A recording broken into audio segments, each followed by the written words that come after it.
M Mukundan പങ്കെടുത്ത വേദിയിൽ വെച്ച് മോഡറേറ്ററായും, മധുസൂദൻ നായർ പങ്കെടുത്ത് വെച്ച വേദിയിൽ മോഡറേറ്ററായും, പെരുമ്പടവം ശ്രീധരൻ പങ്കെടുത്ത വേദിയിൽ മോഡറേറ്ററായും ഒക്കെ എനിക്ക് വരാൻ അവസരം ഉണ്ടാക്കി തന്നത് ഇതിന്റെ അന്നത്തെ ലീഡർഷിപ്പായ ഷാജി കാർത്തികനും എന്നോരാജനും അങ്ങനെയുള്ള ഒരു വലിയ ഒരു നിരയാണ്. സമാനമായിട്ട് കഴിഞ്ഞ 10-25 വർഷത്തെ ബഹറിലെ പൊതുപ്രവർത്തന പാരമ്പര്യമുള്ള,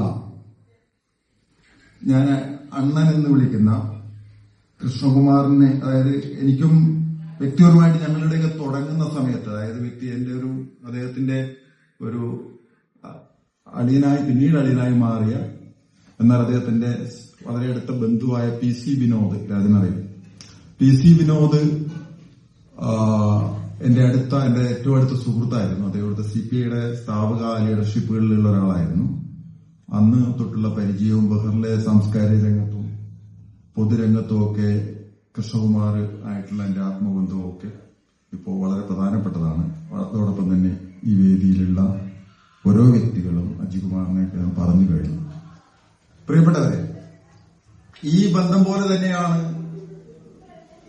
എനിക്ക് ഈ സംഘടനയുമായിട്ടുള്ള വ്യക്തിബന്ധം എന്നുള്ളത്. ജന്മം കൊണ്ട് ഒരു ശ്രീനാരായണീയൻ ആയിട്ടുണ്ടോ എന്ന് ചോദിച്ചാൽ ശ്രീനാരായണീയനാവൻ ജന്മം കൊണ്ടൊന്നും വേണമെന്നില്ല. കാരണം ഇത് വിശ്വപൗരന്റെ സംഘടനയാണ്. വിശ്വപൗരന്റെ സംഘടനയാകുന്നത് വിശ്വ പാർലമെന്റ് സ്വപ്നം കണ്ട നടരാജ ഗുരുവിന്റെ സംഘടനയാണ്. ഇത് വിശ്വ പാർലമെന്റായി മാറിയിട്ടുള്ള ഗാരി ഡേവിസിന്റെ സംഘടനയാണ്. നമുക്കറിയാം, അമേരിക്കൻ പ്രസിഡന്റിന് ആദ്യമായിട്ട് ലോക പൗരത്വം നൽകിക്കൊണ്ട് വിൻസെന്റ് ചർച്ചിലിനെയും അതോടൊപ്പം തന്നെ ഐൻസ്റ്റീന്റെയും ഒക്കെ പ്രശംസ പിടിച്ചു പറ്റിയിട്ടുള്ള ലോക പൗരത്വത്തെക്കുറിച്ചുള്ള സ്വപ്നം നടരാജഗുരു, ഡോക്ടർ പൽപുവിന്റെ മകനായിട്ടുള്ള നടരാജഗുരു മുന്നോട്ട് വെച്ച ആ മഹത്തായ ദർശനത്തെ സ്വപ്നം കണ്ട സംഘടനയുടെ ലീഡർഷിപ്പിലുള്ള ഒരു പ്രസ്ഥാനമാണിത് എന്നുള്ളതാണ്. അത്തരത്തിലുള്ള ഒരു പ്രസ്ഥാനത്തിന്റെ ആളായി മാറുമ്പോൾ, അത്തരത്തിലുള്ള ഒരു പ്രസ്ഥാനവുമായി ബന്ധപ്പെട്ടിട്ട് അതിനോട് ചേർന്ന് നിന്നുകൊണ്ട് അതിന്റെ ഇഷ്ടങ്ങളോട്, അതിന്റെ ആശയങ്ങളോട്, അതിന്റെ സാംസ്കാരിക മുഖത്തോട് ചേർന്ന് നിന്നുകൊണ്ട് ആഗ്രഹിക്കുമ്പോൾ തീർച്ചയായിട്ടും ശ്രീനാരായണീയ പ്രസ്ഥാനം കേരള സാംസ്കാരിക സാമൂഹ്യ മണ്ഡലത്തിലുണ്ടാക്കിയിട്ടുള്ള പങ്ക് എന്ന് പറയുന്നത് ചെറുതല്ല എന്നുള്ളതാണ്. നമ്മൾ ആലോചിച്ചു നോക്കുമ്പോൾ, നമ്മുടെ ഇന്നുവരെയുള്ള കേരളത്തിന്റെ ചരിത്രത്തെ ആകെ എടുത്ത് പരിശോധിച്ചു നോക്കുമ്പോൾ ഉണ്ടാകുന്ന ആകെയുള്ള മനുഷ്യരുടെ പേരുകൾ നമ്മൾ എടുത്തു പറയുമ്പോൾ, അങ്ങനെ പറയുമ്പോൾ നമുക്ക് ആദ്യം ചിലപ്പോ ശ്രീനാരായണ ഗുരുവിന്റെ പേര് തന്നെ പറയേണ്ടി വരും. കാരണം മലയാളി ഇന്നുവരെ ലോകത്തിന് സംഭാവന ചെയ്തിട്ടുള്ള ഏറ്റവും മഹാനായ മനുഷ്യൻ അതാ അവിടെ ഇരിക്കുന്ന ആ ഫോട്ടോയിൽ കാണുന്ന കേരളത്തിന്റെ ഓരോ ചിന്തകളിലും, ഓരോ സ്വപ്നങ്ങളിലും, ഓരോ ആശയങ്ങളിലും ഏറ്റവും മഹത്തായ ധാർമ്മികത വിളിച്ചു പറഞ്ഞ, ദർശനം വിളിച്ചു പറഞ്ഞ മഹാനായ ശ്രീനാരായണ ഗുരുവാണ് എന്നുള്ള കാര്യത്തിൽ യാതൊരു തർക്കവുമില്ല. ജാതിഭേദം മതദ്വേഷം ഏതുമില്ലാതെ സർവരും സോദരസ്നേഹ വാഴുന്ന മാതൃകാസ്ഥാനമാണിത് എന്ന് 1888 അദ്ദേഹം പ്രതിഷ്ഠ നടത്തുമ്പോൾ അദ്ദേഹത്തിന് പറയാനുണ്ടായി. അരിപ്പുറത്ത് വെച്ചുള്ള പ്രതിഷ്ഠയിൽ അദ്ദേഹത്തിന് പറയാൻ പറ്റി എന്നുള്ളതാണ്. 1923 അദ്ദേഹം പ്രതിഷ്ഠ നടത്തുമ്പോൾ ദയാധർമ്മം, ശാന്തി തുടങ്ങിയിട്ടുള്ള മുദ്രാവാക്യങ്ങൾ അദ്ദേഹത്തിന് മുന്നോട്ട് വെക്കാൻ പറ്റുന്നുണ്ടെങ്കിൽ, അത്തരത്തിലുള്ള മുദ്രാവാക്യം മുന്നോട്ട് മുരിക്കുമ്പുഴയിൽ വെച്ച് അദ്ദേഹത്തിന് അത്തരത്തിലുള്ള മുദ്രാവാക്യം മുന്നോട്ട് വെക്കാൻ പറ്റുന്നുണ്ടെങ്കിൽ 1927 ഒരു നീലക്കണ്ണാടി പ്രതിഷ്ഠിച്ചുകൊണ്ട് അവിടെ വെച്ചിട്ട് ഓം ശാന്തി എന്നെഴുതുമ്പോൾ തന്റെ ഉള്ളിലേക്ക് തന്നെ, അതായത് അപ്പനെ പോലെയൊക്കെയുള്ള ചിന്തകന്മാർ പറഞ്ഞിട്ടുള്ളത്, അപ്പനെ പോലെയുള്ള ദേവനെ പോലെയൊക്കെയുള്ള ചിന്തകന്മാർ പറഞ്ഞിട്ടുള്ളത്, അദ്ദേഹം തന്നെ ഈ നിലക്കണ്ണാടി പ്രതിഷ്ഠിക്കുമ്പോൾ നാം കാണുന്ന ചിന്തയ്ക്കപ്പുറത്ത് നമ്മൾ അന്വേഷിക്കുന്ന ഒരു നാമുണ്ട് എന്നുള്ളതാണ്. ആധുനികമായിട്ടുള്ള ചിന്തയുടെ ഭാഗമായിട്ട് ലോകത്ത് പല ചിന്തകന്മാരും പറയുന്നത് പ്രധാനമായിട്ടും 3 ഞാനുണ്ട് ഒരാൾ ഉള്ളിൽ എന്നാണ്. ആ 3 ഞാനിൽ ഒരാൾ ലോകത്തിന്റെ മുന്നിൽ അറിയപ്പെടുന്ന ഒരു രാജീവനുണ്ടാകും എന്നുള്ളതാണ്. ഒന്ന്, രാജീവൻ പ്രതിഷ്ഠിക്കുന്ന ഒരു രാജീവനുണ്ടാകും എന്നുള്ളതാണ്. മൂന്നാമത്തത് രാജീവന് മാത്രം അറിയുന്ന ഒരു ഞാനുണ്ടാകും. അതൊരു ചീഞ്ഞളിഞ്ഞ രാജീവനാകാം ചിലപ്പോൾ, അല്ലെങ്കിൽ അത് അത്രയും നല്ല ഞാനാകണമെന്നില്ല. അത്രയും നല്ല ഞാനാകാത്ത ഓരോരുത്തരും അവന്റെ ഉള്ളിലേക്ക് നോക്കുമ്പോൾ അത്ര നല്ല ഞാനാകാത്ത എന്നെ ആ കണ്ണാടിയുടെ കാണുമ്പോൾ ഞാൻ സ്വയം അന്വേഷിക്കുന്ന ഏറ്റവും വലിയ ത്വരയാണ്, ഏറ്റവും വലിയ ചിന്തയാണ്, അങ്ങേയറ്റത്തെ ഏറ്റവും വലിയ ദാർശനികതയാണ് ലോകത്തിന്റെ മുന്നിലേക്ക് ഗുരു വെക്കുന്നത് എന്നുള്ളതാണ്. അത്തരത്തിൽ മഹത്തായ ഒരു ചിന്ത ലോകത്തിന്റെ മുന്നിലേക്ക് ഗുരുവിന് വെക്കാൻ പറ്റുന്നത് അത്രയും ഉള്ള അകക്കാമ്പുള്ള ചിന്തയും ദാർശനികതയും അദ്ദേഹത്തിന്റെ ആകെയുള്ള ജീവിതത്തിന്റെ അന്വേഷണത്തിലുണ്ട് എന്നുള്ളതാണ്. അദ്ദേഹത്തിന്റെ മരുത്വാമലയിൽ പോയിട്ട് അദ്ദേഹം തപസ്സിരിക്കുമ്പോൾ അവിടെ നിന്ന് കിട്ടുന്ന ആ സൂക്ഷ്മമായ അന്വേഷണമുണ്ടല്ലോ, ആ സൂക്ഷ്മമായ അന്വേഷണത്തിൽ അദ്ദേഹം കണ്ടെത്തുന്ന ചിന്തകളുണ്ടല്ലോ, ആ സൂക്ഷ്മമായ അന്വേഷണത്തിൽ അദ്ദേഹം കണ്ടെത്തുന്ന ചിന്തകൾ ഉള്ളത് കൊണ്ടാണ് കണ്ണുകളിലേക്ക് നോക്കി നിന്നുകൊണ്ട് ടാഗോറിന് പറയാൻ പറ്റുന്നത്, ഞാൻ ലോകം മുഴുവൻ യാത്ര ചെയ്തിട്ടുണ്ട്, ഞാൻ ലോകത്ത് മുഴുവൻ ചിന്തകൾ അന്വേഷിച്ചിട്ടുണ്ട്, ഞാൻ ഒരുപാട് സന്യാസിമാരെ കണ്ടിട്ടുണ്ട്, ഞാൻ ഒരുപാട് ചിന്തകന്മാരെയും ബുദ്ധിജീവികളെയും കവികളെയും എഴുത്തുകാരെയും കണ്ടിട്ടുണ്ട്.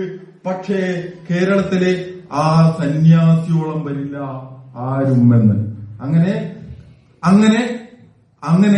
ടാഗോറിന് പറയണമെങ്കിൽ, അങ്ങനെ നോബൽ പ്രൈസ് കിട്ടിയ ടാഗോറിന് പറയണമെങ്കിൽ, അങ്ങനെ ഗീതാഞ്ജലി എഴുതിയ ടാഗോറിന് പറയണമെങ്കിൽ, അങ്ങനെ വചനം പൂജയും നിർത്തുക സാധോ എന്ന് എഴുതിയ മഹത്തായ ടാഗോറിന്, രവീന്ദ്രനാഥ് ടാഗോറിന് പറയണമെങ്കിൽ, ഇന്ത്യയുടെ ദേശീയ ഗാനം എഴുതിയ ടാഗോറിന് പറയണമെങ്കിൽ തീർച്ചയായിട്ടും അദ്ദേഹം ചെറുതല്ല, വളരെ വളരെ വലുതാണ് എന്നുള്ളതാണ്. അതുകൊണ്ട് തന്നെ 1923 ശ്രീനാരായണ SNDP പ്രസ്ഥാനം സ്ഥാപിക്കുമ്പോൾ ഡോക്ടർ പൽപ്പുവിനെ പോലുള്ള മനുഷ്യൻ സ്ഥാപിക്കുമ്പോൾ ആ ഈഴവ മഹാസഭയിൽ നിന്നും ശ്രീനാരായണ ധർമ്മപരിവാര സംഘമായിട്ട് അതിന്റെ മാറ്റമുണ്ടാക്കുമ്പോൾ ആ ലോകത്തിന്റെ, അതായത് സിയോവിനൊക്കെ പോലുള്ള ആളുകൾ, ഡേവിഡ് ഓവനൊക്കെ പോലുള്ള ആളുകൾ സ്ഥാപിതമായിട്ടുള്ള അങ്ങേയറ്റത്തെ ഒരു കോഓപ്പറേറ്റീവ് മൂവ്മെന്റിന്റെ ഏറ്റവും പുതിയ ചിന്തകളെ, ഏറ്റവും പുതിയ പരിഷ്കാരങ്ങളെ, ഏറ്റവും പുതിയ അന്വേഷണങ്ങളെ കൃത്യമായി തിരിച്ചറിയാൻ പറ്റുന്നതിലൂടെയാണ് ഏറ്റവും പുതിയ നൂതനമായ കാര്യങ്ങൾ മലയാളത്തിൽ മാത്രം, സംസ്കൃതത്തിൽ മാത്രം, തമിഴിൽ മാത്രം പുസ്തകങ്ങൾ എഴുതിയിട്ടുള്ള ഗുരുവിന് പറ്റുന്നുണ്ടെങ്കിൽ കേൾക്കാനും അറിയാനും പഠിക്കാനും അതോടൊപ്പം തന്നെ ഏറ്റവും സൂക്ഷ്മമായി ലോകത്ത് നടക്കുന്ന കാര്യങ്ങൾ തിരിച്ചറിയാനും അതിലൂടെ ഈ ലോകത്തിന്റെ ഏറ്റവും സാധാരണക്കാരായ മനുഷ്യരെ ദൃഷ്ടിയിൽപ്പെട്ടാൽ പോലും അങ്ങേയറ്റത്തെ മാറ്റി നിർത്തപ്പെടുന്ന മനുഷ്യരെ, തീണ്ടാപ്പാടകലെ മാറ്റി നിർത്തപ്പെട്ടിരുന്ന മനുഷ്യരെ ലോകത്തിന്റെ മുന്നിൽ അത്ഭുതകരമായിട്ട് ലോകത്തിന്റെ നിയന്ത്രിതമായിട്ടുള്ള സാമൂഹ്യ വ്യവസ്ഥകളെ മൊത്തം മാറ്റിമറിക്കുന്ന തരത്തിലേക്ക് മഹാന്മാരായ മനുഷ്യരാക്കി മാറ്റുന്നതിന് വേണ്ടിയിട്ടുള്ള ഏറ്റവും ഉജ്ജ്വലമായിട്ടുള്ള പ്രവർത്തനം നടത്തിയിട്ടുള്ള ഒരു മഹാനായ മനുഷ്യന്റെ ചിത്രമാണ് നിങ്ങൾക്ക് പിറകിൽ നിൽക്കുന്നത് എന്നുള്ളതാണ്. അതൊരു ചെറിയ ഊർജ്ജമല്ല, നമുക്ക് പിറകിൽ നിൽക്കുന്നത് എന്നുള്ളതാണ്, നമുക്ക് മുന്നിൽ നിൽക്കുന്നത് എന്നുള്ളതാണ്. അതൊരു ചെറിയ ഊർജ്ജമല്ല, അത് വലിയ ഊർജ്ജമാണ്. അത് ലോകത്തിന് നൽകിയിട്ടുള്ള ഊർജ്ജം എന്ന് പറയുന്നത് ചെറുതല്ല.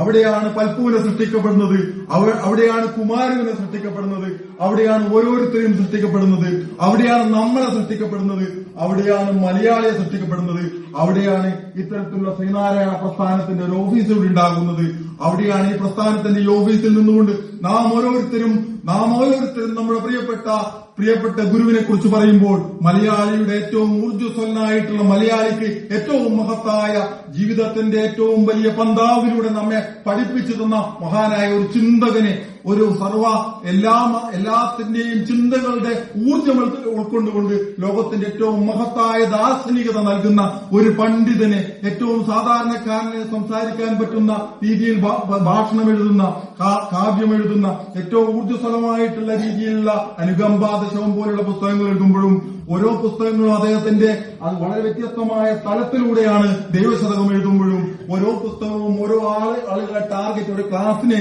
ഒരു വ്യക്തിത്വങ്ങളെ ടാർഗറ്റ് ചെയ്തുകൊണ്ട് കൃത്യമായി എഴുതുന്ന, എന്നാൽ ദാർശനികമായിട്ടുള്ള ചിന്തകൾ എഴുതുന്ന, സ്വപ്നങ്ങൾ എഴുതുന്ന, മനുഷ്യൻ എങ്ങനെ ധാർമ്മികതയിലൂടെ മുന്നോട്ട് പോകണമെന്ന് എഴുതുന്ന, ജാതിയെയും മതത്തെയും അങ്ങേയറ്റത്തെ മാറ്റിവെച്ചുകൊണ്ട് നിങ്ങൾക്ക് കണ്ടാൽ അറിഞ്ഞുകൂടെ എന്ന് ചോദിക്കുന്ന പട്ടിക്ക് പട്ടിയാണെന്ന് മറ്റൊരു പട്ടിയെ കണ്ടാൽ തിരിച്ചറിയാമെങ്കിൽ മനുഷ്യനത് പറ്റുന്നില്ലേ എന്ന് ചോദിക്കുന്ന തലത്തിലേക്ക് മാറുന്ന അത്രയും ദാർശനികതയുടെ തലത്തിലേക്ക് വളരുന്ന ഒരു വലിയ വലിയ വലിയ ചിന്തകന്റെ, വലിയ മനുഷ്യസ്നേഹിയുടെ, വലിയ ദാർശനികതയുടെ, വലിയ സാമൂഹ്യ പരിഷ്കർത്താവിന്റെ ഒരു സംഘടനയുടെ, അദ്ദേഹത്തിന്റെ സ്ഥാപിതമായ സംഘടനയുടെ, അദ്ദേഹം പ്രസിഡന്റായി എത്രയോ കാലം നിന്ന ഈ ഒരു സംഘടനയുടെ ഈ വേദിയിൽ നമ്മൾ ഉദ്ഘാടനം ചെയ്യപ്പെടുന്ന ഹമദ് ടൗൺ ഏരിയ കമ്മിറ്റിക്ക് ഒരു പ്രധാനപ്പെട്ട പങ്കുണ്ട് എന്നുള്ളതാണ്. ഇതൊരു വലിയൊരു പാരമ്പര്യത്തിന്റെ സംഘടനയാണ്. ഇതൊരു വലിയ പാരമ്പര്യമുള്ള സംസ്കാരത്തിന്റെ ചിഹ്നമാണ്. ഇതൊരു വലിയ പാരമ്പര്യമുള്ള നല്ല നാളെക്കുറിച്ച് സ്വപ്നം കാണുന്ന ഒരു സംഘടനയാണ്. ഇതൊരു വലിയൊരു പാരമ്പര്യമുള്ള മനുഷ്യത്വത്തിന്റെ അങ്ങേയറ്റത്തെ ഊർജ്ജസ്വലമായിട്ടുള്ള സംഘടനയാണ്. ഇത് ചോര തുടിക്കുന്ന ചെറുകൈകളായ നിങ്ങൾ ഈ മഹത്തായ പന്തം പേറേണ്ടത് ഏറ്റവും ഊർജ്ജസ്വലമായ തലത്തിലാണ്. നിങ്ങൾ ഈ പന്തം പേറേണ്ടത് ഏറ്റവും ഊർജ്ജസ്വലമായ ഇന്നലകളുടെ അതികഠിനമായിട്ടുള്ള അതിഊർജ്ജസ്വലമായിട്ടുള്ള ആ തഴമ്പ് ഓർമ്മയുണ്ടായിക്കൊണ്ട് തന്നെയാണ്. ആ തഴമ്പ് എന്നൊരു വാക്ക് തന്നെയാണ് ഞാൻ ഇവിടെ ഉപയോഗിക്കുന്നത്. തീർച്ചയായിട്ടും അത്തരത്തിലുള്ള ഒരു തഴമ്പ്, അത്തരത്തിലുള്ള ഒരു പാരമ്പര്യം, അത്തരത്തിലുള്ള ഒരു മഹത്തായ സന്ദേശമുള്ള ഒരു പ്രസ്ഥാനത്തിന്റെ ഏറ്റവും ഊർജ്ജസ്വലമായിട്ടുള്ള ചിന്തകളുള്ള ഒരു പ്രസ്ഥാനത്തിന്റെ, ഏറ്റവും ഊർജ്ജസ്വലമായ മനുഷ്യസ്നേഹമുള്ള ഒരു പ്രസ്ഥാനത്തിന്റെ അമരക്കാരായിട്ടാണ് വന്നിട്ടുള്ളത്. ഇതൊരു ചെറിയ തുടക്കമാണ്, ഇതൊരു ഹംബിൾ ബിഗിനിങ് ആണ്. പക്ഷെ ഈ ചെറിയ തുടക്കം എന്നുള്ളത് ഒരു വലിയ സന്ദേശത്തിന്റെ തുടക്കമാണ്.